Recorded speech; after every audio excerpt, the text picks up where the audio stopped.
What about honor killing? So if I do something that's going to bring shame to my family, what is the, from your view, what's the rule on honor killings? There's no honor killing in Islam. Like you're not allowed as a father or brother or family member to actually um, kill or assault your family member. Again, it's all based on taboo. If uh, if someone is proven to have committed adultery, then they would be punished through lashes, or if they're married and they commit adultery, then that's punished through stoning.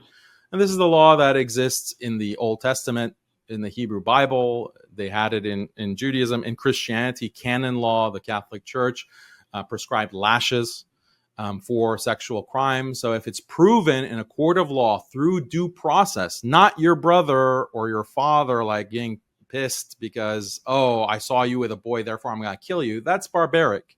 That's something Hmm. completely rejected in all major religions. But if there's there's due process, there's a criminal court basically is proven, then that is the punishment of God, and this has been recognized in both Judaism, Christianity, and Islam.